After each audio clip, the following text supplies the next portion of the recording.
Hello guys, তো কোন ভাইটা যেন একটা আমার ভিডিওতে কমেন্ট করেছে। তো চলো দেখি ভাইটা কি লিখেছে। তো ভাইটা লিখেছে, ব্রো নেক্সট ভিডিও তোমার গার্লফ্রেন্ডকে নিয়ে। গার্লফ্রেন্ডকে নিয়ে তো চলো শোনাই। তো শোনো ভাঙা মনের গল্প। তো বর্তমান আমার সাথে কেউ নেই এখন। হ্যাঁ ছিল এক টাইম, 1 বছরের রিলেশন ছিল আমাদের। ও ঘরে থেকে কলেজ ড্রেস পিনতে ঘরে এলো, কলেজের বাহানা দিয়ে আমার সাথে এক টাইম সময় কাটাইতো। তো আমার বুকের উপর হাত দিয়ে বলতো, তুই তোর স্বপ্নটা পূরণ কর, আমি আমার পড়াটা শেষ করি, আমি কোথায় যাব না তোকে ছেড়ে, আমি তরই থাকবো। তো প্রিয় মানুষটার মুখে এই কথা শুনে বেশি একটা দেরি করলাম না, 2 দিন পরে চলে এলাম স্বপ্নটা পূরণ করার জন্য বিদেশে। তো 2 মাসটা ভালোই গেল। তো 3 মাসের সময় তো কিবা একটা ছোট মোটো ঝগড়া নিয়ে আমাদের সম্পর্কটা শেষ হয়ে গেল।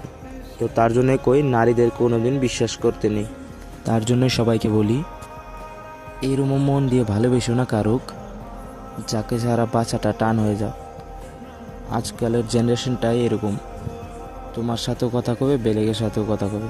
ও গেল তো গেল, আমারও পাগল করে থিয়ে গেল, আমার হাসি খুশি জীবনটা পুরা ও অন্ধকার করে থিয়ে গেল।